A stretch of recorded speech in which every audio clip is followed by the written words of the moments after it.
Ассаламу алейкум, уважаемые телезрители, вы смотрите очередную передачу из цикла «Я готовлюсь к хаджу». На сегодняшней нашей передаче мы поговорим об одном из основных действий хаджа – это совершение тавафа, о его достоинствах, об условиях тавафа. И поговорить на эту тему мы пригласили имама Казбековского района Казима Хаджи, которого вы уже, в принципе, знаете, с которым вы знакомы. Казим Хаджи, ассаламу алейкум, рахматуллах, еще раз. Итак, давайте для начала разъясним, что такое таваф. Бисмиллахи рахмани рахим, альхамдулиллахи раббил алямин, вассалату вассаламу аля саййидил мурсалин, ва аля алихи ва сахбихи аджмаин. Ассаламу алейкум ва рахматуллахи ва баракатух. Таваф – это составная часть хаджа. Если не совершит таваф, хадж не принимается. В свою очередь, таваф имеет обязательные действия, желательные действия, суннаты и нормы этикета. Поэтому нужно уделять большое внимание на совершении, в первую очередь, обязательных действий и условий тавафа. Почему? Потому что, упуская фарзы и усердствуясь в суннатах, это как бы мы этим нарушаем таваф, это подобно тому, что мы строим дом без фундамента. Поэтому в первую очередь фарзы и условия, потом только суннаты и адабы и дальше. В свою очередь таваф имеет 4 типа. Это таваф аль-кудум. Таваф аль-кудум – это таваф, который мы делаем по прибытии в Мекку. Таваф приветствия. Да, таваф приветствия. Второй таваф – это таваф рукн, это фарз таваф, который мы делаем после возвращения с Арафата и с Муздалифа. Обязательный таваф, да. И третий таваф – это таваф аль-вада, это прощальный таваф, который мы делаем, когда покидаем Мекку. И четвертый тип тавафа – это суннат таваф. Это, то есть, тот таваф, обычный таваф, который можно делать каждый раз, когда мы приходим в Масджид аль-Харам. Восхваление мечети, да? Восхваление мечети, как бы тахият это является для Масджид аль-Харам. И здесь самое главное, здесь это, конечно, таваф рукн, это фарз таваф. Без нее хадж не принимается. А если мы оставим другие тавафи, таваф аль-кудум, таваф аль-вада или обычные тавафи, это как бы паломник подвергается штрафу, а так хадж у него не нарушается. А если не совершат таваф рукн, нарушает хадж. Поэтому особое внимание нужно уделять таваф рукн, это фарз таваф. Еще ее называют таваф аль-ифада. Хорошо. Казим Хаджи, тогда давайте, наверное, уже перейдем к тому, расскажем об условиях тавафа. Какие условия должен соблюдать человек при совершении тавафа? В свою очередь, Мухаммад Расул, таваф, конечно, имеет свои условия, которые мы должны обязательно выполнить. Первое условие – это таваф, это значит обход Каабы нужно делать 7 кругов. Не 6, не 8, а именно 7. Если у паломника возникло какое-то сомнение, 6 он сделал или 7 кругов он сделал, лучше ему прийти к решению, что он сделал 6 кругов и еще 7 круг сделать. Как и в намазе. То есть к меньшему числу перейти к меньшему, взяться за меньшее и еще добавить 1 круг. Это одно условие. Обязательно нужно сделать 7 кругов. Так, второе условие, там обязательно нужно делать этот таваф внутри Масджид аль-Харама. В стенах, в границах, в чертах Масджид аль-Харама. За стенами мечети нельзя. Можно на 2-м этаже делать, можно на 3-м, на крыше можно делать. Но главное, что нужно уделять особое внимание, чтобы когда на крыше делается таваф или же на 2-м этаже, там, как мы знаем, Мухаммад Расул, там стоят такие столбы в мечети. Поэтому главное, когда таваф делаешь, чтобы правое плечо, левое плечо всегда находилось, было направлено в сторону Каабы. В таком положении нужно против часовой стрелки делать таваф. когда на втором этаже вот делаешь таваф, там вот эти столбы обычно мешают. Поэтому вот там нужно вот такую осторожность соблюдать. Вообще таваф это Мухаммад Расул, это как намаз. Вот то, что мы должны сохранить в намазе, мы должны сохранить и в тавафе. И поэтому условием тавафа является это скрытие аврата. Вот мужчинам и женщинам нужно вот свой аврат полностью закрыть. Для мужчин аврат является то, что место, которое они обязаны закрывать, это место между коленями и место и между пупком. А для женщины аврат это, как мы знаем, ну как и в намазе, это все тело, кроме лица и вот кистей рук. Да. Остальное место, вот мы вот там видим некоторые женщины, ну не дагестанские, а вот другие женщины, особенно вот эти пакистанские, там индийские, что ли, они женщины, вот у них обычно вот волосы, бывает вот шея, волосы, обычно у них они не закрывают, или же открываются да, по ходу. Открываются, да. И они на это не обращают внимания. Или же ноги у них вот открытые, ноги открытые. То есть босиком. Да, босиком. А по нашему мазхабу, это если так таваф делать, таваф не принимается. Поэтому женщинам, особенно вот женщинам, нужно уделять большое внимание закрытию аврата. Еще одним условием Мухаммад Расул от Аллаха, это как и в намазе, по нашему мазхабу обязательно мы должны быть в омовении, в полном и в малом омовении при совершении тавафа. Без омовения таваф не принимается по нашему мазхабу. Ну здесь, как мы знаем, там во время тавафа многолюдно мужчины и женщины вместе там делают таваф. Поэтому по нашему мазхабу, как мы знаем, вот соприкосновение с женщиной по нашему мазхабу омовение нарушает омовение. Тогда что нужно нам делать? Вот паломника мазхаба имама Шафии нужно перейти, при омовении нужно перейти к мазхабу имама Абу Ханифа. Потому что в его мазхабе случайное соприкосновение омовение не нарушает.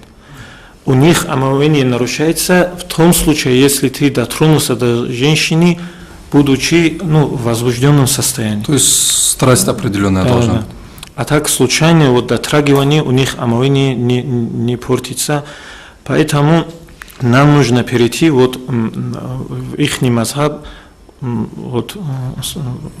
Если позволите, вопрос Казим Хаджи хотелось бы задать.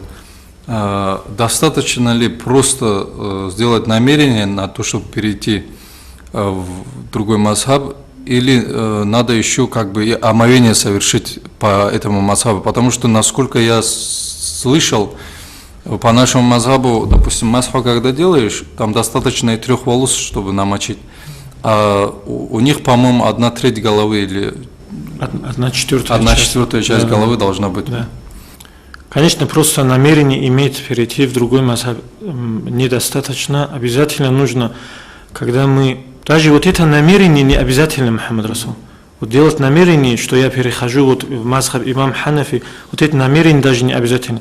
Обязательно там, вот когда ты масху делаешь, ты должен делать масху хотя бы 1/4 части головы. Почему? Потому что это у них, в мазхабе Абу Ханифи это является фарзом. И ты должен знать, что это у них фарз. Зная вот это, ты должен делать 1/4 части масху, и вот это хватит, чтобы перейти в их мазхаб. То есть омовение должно быть совершено так, чтобы оно по их мазхабу получалось. А конкретно сидеть, я намереваюсь по мазхабу имама Абу Ханифа сделать омовение, не обязательно. Не обязательно. Хорошо. Желательно делать намерение, но не обязательно. Но обязательно, вот зная, что это фарз, делать масху 1/4 части головы. По нашему мазхабу это сунна. Вот как ты сказал, хватит намочить и 3 волосы, а по ихнему мазхабу обязательно нужно хотя бы 1/4 части головы делать масху. Вот если, зная вот это, ты сделаешь все, уже у тебя как вы ты вот, Омовение в омовении, по да, мазхабу. по ихнему мазхабу, и ты имеешь право совершить таваф и намаз, и читать Коран. Хорошо, Казим Хаджи, пойдем дальше. Есть ли еще какие-либо условия, которые должен соблюдать паломник? Еще одно условие Мухаммад Расул при совершении тавафа является, вот когда ты делаешь таваф, у тебя должна быть только одна цель, одно намерение от совершения тавафа. Это что означает? Это означает, то есть, если вот ты оторвался от группы, ты вот хочешь и догнать вот свою группу или своего друга, и для этого ты ускорил шаги, чтобы догнать вот друга при тавафе. Это значит, у тебя намерение изменилось, ты преследуешь уже другую цель. У тебя цель вот догнать вот группу свою, вот при этом уже таваф нарушается. Казим Хаджи, я боюсь как бы сейчас усложнить для наших людей по неосторожности. Ну вот, например, я совершаю таваф, да? Я же понимаю, что я совершаю таваф в любом случае. Теперь как бы я отбился от группы, они чуть-чуть вперед ушли. Я понимаю, что совершаю таваф, соблюдаю условия тавафа, при этом пытаюсь догнать их тоже. При этом у меня намерение как бы не то, чтобы именно их догнать. Я понимаю, что я таваф совершаю. Ну, от группы не хочется мне отбиваться. Почему? Потому что я один здесь, а я еще не знаю, как совершается хадж. Это получается, у меня может быть на самом таваф испортится совсем. Не испортится, Мухаммад Расул. Потому что очень часто, видимо, такие же вещи часто происходят. Я поэтому хочу уточнить этот момент. Во многих случаях это так и бывает. Вот как ты сказал, вот в этом случае таваф не нарушается. Почему? Потому что у тебя намерение совершить таваф плюс намерение догнать вот группу. Не отбиваться, скажем. Да, не отбиваться. Если вот в этом случае таваф не нарушается. Если у тебя намерение только вот догнать вот группу, вот в этом случае нарушается. Если вместе вот эти два намерения есть, таваф принимается. То есть я спокойно соблюдаю условия тавафа. Левое плечо у меня смотрит на Каабу. Я стараюсь аккуратно его совершить, но при этом параллельно как бы хочу не отбиться от группы, так я могу спокойно делать. Так? Казим Хаджи, вот намаз, когда человек совершает, да, если мы же сравниваем таваф с намазом, совершая намаз, он не может 2 раката сначала сделать, потом 2 раката потом сделать. Обеденный намаз, предположим. Вот при совершении тавафа мы делаем 7 кругов. Ну вот, допустим, азан прокричали, да? Он должен остановиться. Он, допустим, на 5-м круге он. Еще даже не завершил этот 5-й круг. Как он в таком случае должен поступить? В таком случае, вот, в отличие от намаза, мы имеем право вот, прервать таваф и сделать намаз. Вот азан, там прокричали азан, вот мы прерываем вот свой таваф и вот на месте, ну, где вот нашли свободное место, мы делаем намаз, и после намаза мы обязательно должны вот, где мы остановились, вот оттуда начинать продолжить свой таваф. Или можно вообще назад чуть-чуть пройти, да? Лучше чуть-чуть назад пройти и оттуда начинать. То есть вот этот круг мы должны, как вы, ну, да, чтобы полноценный был. Полноценный круг, чтобы у нас получился. И не только вот ради намаза можно, Мухаммад Расул, вот прервать этот таваф. Если вот есть такая нужда, ну, посещение туалета или мучает сильная жажда, вот в этом случае ты тоже имеешь право, или ты устал, вот передохнуть хочешь. Даже вот, так можно, да? Так можно даже прервать таваф и потом закончить.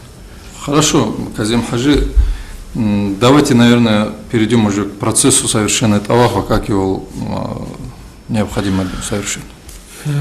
Процесс совершения тавафа, Мухаммад Расул, до начала тавафа и в конце тавафа является суннатом вот, подойти вот, к углу, где черный камень, к углу Каабы, и вот, дотронуться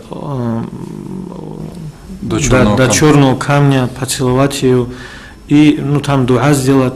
Но это если только в том случае, если есть свободный доступ к камню. если есть свободный доступ, да.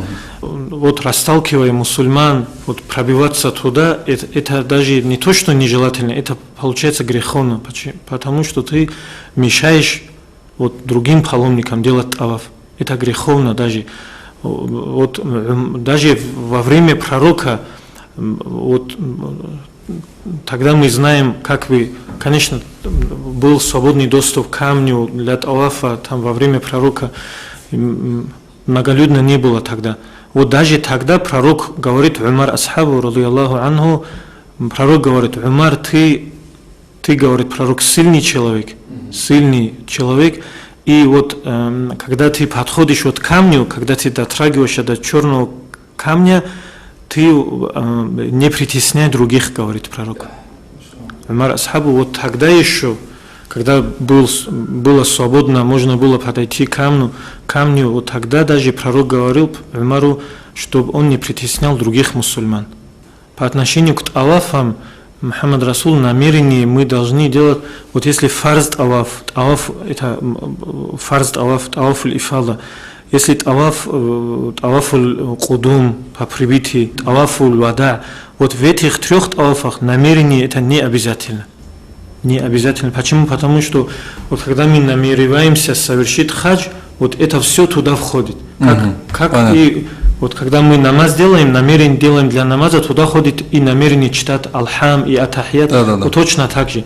А намерение обязательно мы должны делать для тавафа, для суннат тавафа, и если тавафу назру, если мы вот назру.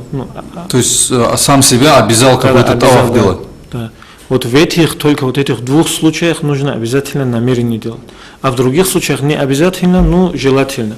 И намерение там делается, я намереваюсь совершить, например, тавафу рук, фарз, или тавафу кудум, или тавафу вада, простое такое намерение.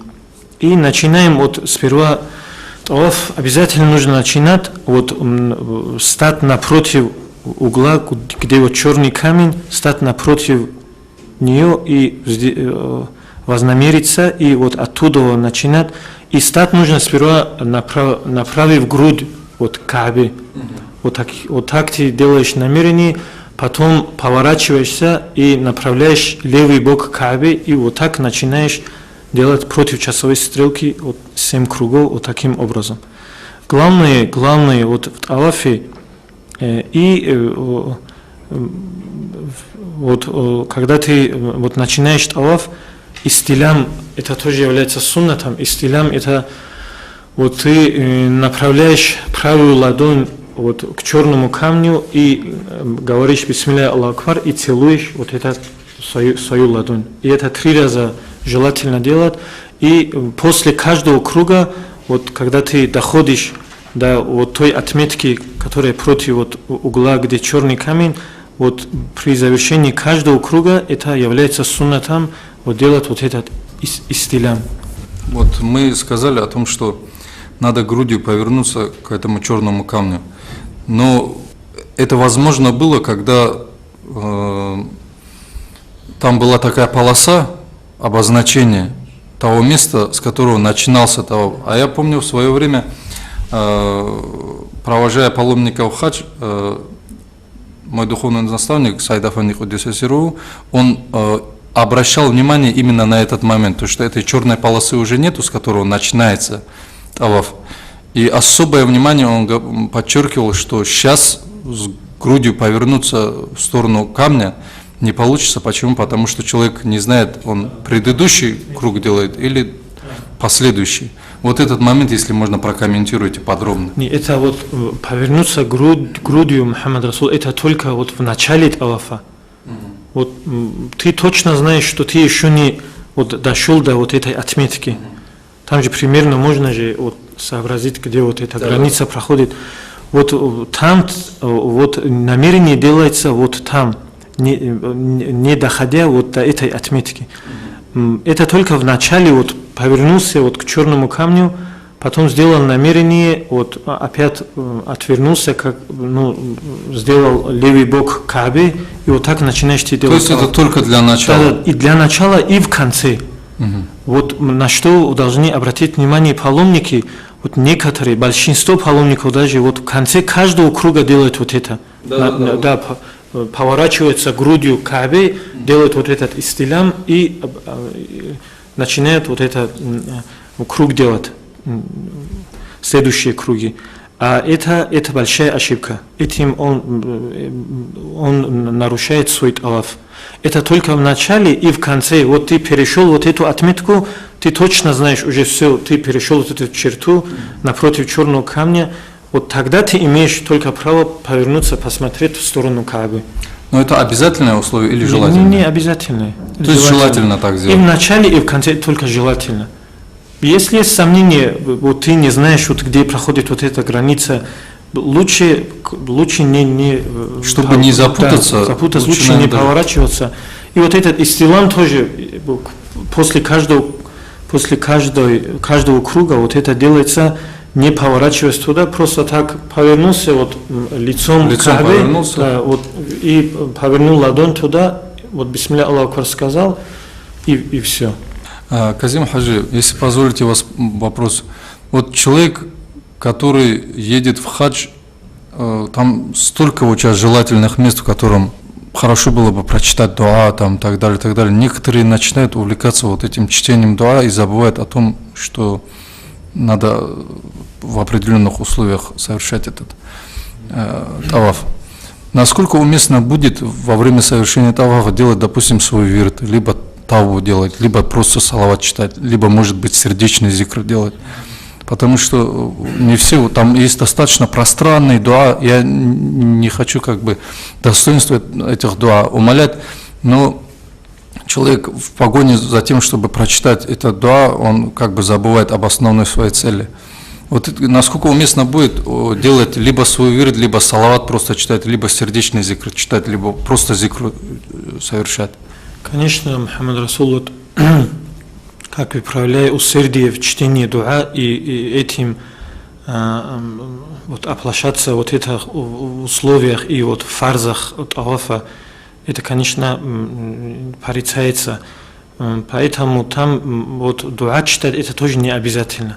Тоже это даже вот я слышал вот один паломник, ну, с Дагестана, он в группе вот с своим наставником Куддисир Саид Афанди, он не знал никакого дуа, он не знал. Вот наставник ему сказал: ты вот везде читай Раббана атина фид дуня. Очень вот короткая дуа, которая, по-моему, емкая, там все. И вот везде, и вот этот паломник, он это сам рассказывал. И везде во время хаджа, где бы он ни находился, везде он читал вот этот дуа. Можно читать вот это дуа, можно читать салават пророку, можно вот этот зикру ла илля вахтаху ла шарика ла, лахул мульку ва лахул хамду, вот это можно читать. Субханаллах, альхамдулилля, ва ла илля валлаху акбар, вот это можно читать. У кого есть вирди, вот эти вирдами можно заниматься там во время тавафа. Можно читать, кто знает читать Коран, может читать Коран, может делать вот зикру сердцем. У кого вот кто делает, вот этим можно заниматься там. Об обязанностях тавафа мы, в принципе, поговорили. Давайте раскроем желательные моменты, которые человек совершает во время тавафа.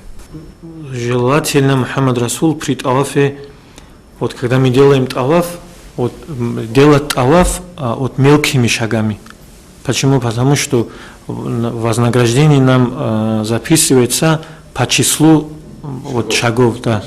Лучше мелкими вот шагами делать таваф, чем вот большими крупными шагами делать.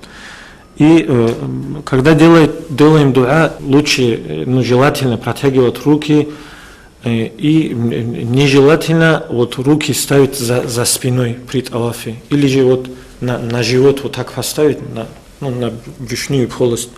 Тоже нежелательно. При тавафе, вот в отличие от намаза, Мухаммад Расул при тавафе разрешается говорить об хорошем.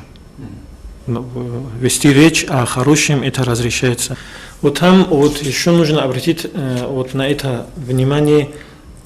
Шазарван — это место, Мухаммад Расул, это выступ, вот, где вот основание Каабы, вот там есть такой выступ, высотой 20-30 сантиметров, вот это называется шазарван, да. Вот если, вот, когда мы делаем таваф, не то, что даже перешагнут вот через вот этот шазарван, если ты находишься очень близко к Каабе, даже вот если ты провел рукой над этим выступом, у тебя вот этот круг не засчитывается. То есть близко к Каабе нельзя находиться? Да, вот очень близко лучше не находиться. Ну, во время хаджа там сильная давка, многолюдно, лучше вот где немножко отдалиться от Каабы и где вот просторно, вот где свободно, там спокойно делать таваф. Первые 3 круга желательно вот мужчинам, не женщинам, это только мужчинам, вот ускорить шаги немножко. Это если ты вот после этого тавафа ты собираешься делать саю. Вот в этом случае в первых 3 кругах лучше, желательно, суннатом является ускорить шаги. Это называется рамал, ее называют. И еще из иба это выставить вот правое плечо из-под ихрама, вот накинул ихрам на левое плечо и выставить вот это правое плечо во время тавафа. И это только в том случае, если после тавафа ты будешь делать саю. Ну, как бы сам собой напрашивается вопрос, Казим Хаджи, мудрость того, что вот именно вот так, подобным образом это делается.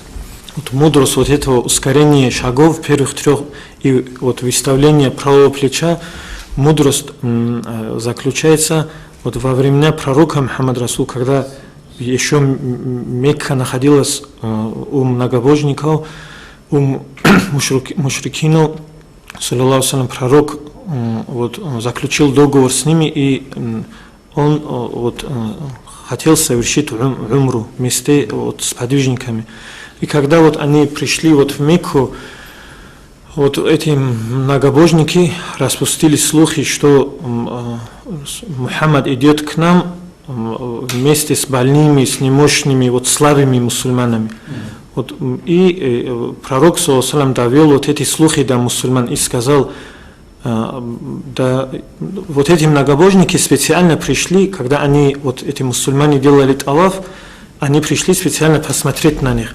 И пророк довел вот эти слухи до мусульман и сказал им, да смилуется сегодня Аллах над теми, кто покажет свою силу этим неверным. И вот тогда мусульмане что сделали? Они вот при тавафе ускорили шаг. Ну, при этом они показывали, что у них есть сила, и выставили вот правые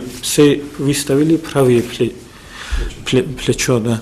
И этим они показали свою силу. И тогда вот мушрикини, эти многобожники сказали, действительно, вот эти мусульмане сильнее нас. Машаллах. И с тех пор вот эти действия, они как бы до нас, как бы суннат, они дошли, но они для нас как бы пример, вот эти действия. О процессе, об основных вещах мы рассказали. Давайте тогда и затронем вопрос, что нежелательно, то есть порицательные действия во время совершения тавафа.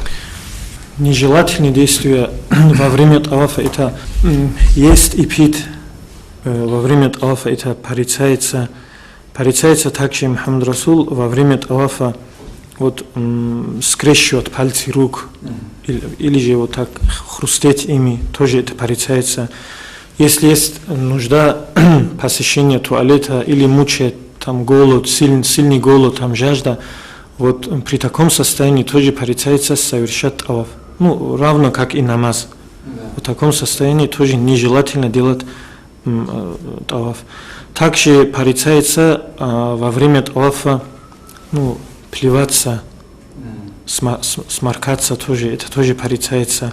Конечно, нужно остерегаться смеха во время тавафа, это тоже очень порицается. Нежелательно вести всякие разговоры о мирском. О чем можно, мы уже сказали. Смотреть по сторонам, особенно вот на женщин Мухаммад Расул, это тоже вот, очень порицается. Даже это, если мы вот так вот будем оглядываться по сторонам, вот так делать таваф, даже может вообще таваф у нас не будет приниматься, да. Казим Хаджи, давайте вот несколько слов, пожалуйста, скажите по поводу того, как быть женщине, С учетом ее физиологии бывают моменты, когда она не может совершать намаз и, естественно, совершать таваф. Как в данном случае она должна поступить? Если есть возможность, лучше всего задержаться в группе, пока вот эта женщина очистится от этого месячного цикла и совершит полноценный таваф.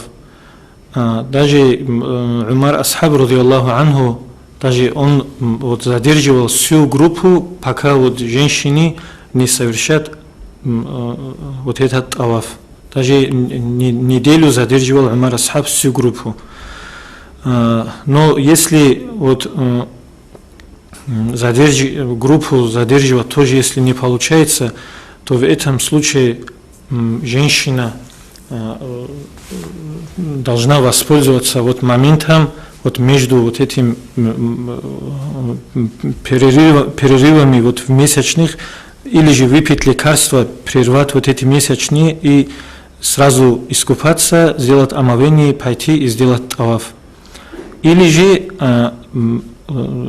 если есть такая возможность, можно перейти в другую группу, там остаться в Мекке и потом совершить вот полноценный таваф после очищения. Но в любом случае, по этому вопросу лучше всего во время хаджа женщинам вот подойти к алиму, знающему человеку, к руководителю, и вот обсудить вот этот вопрос вместе с ними, потому что вот там есть вот тонкие моменты, там есть. Что ж, Казим Хаджи, огромное спасибо, то, что вы очередной раз откликнулись на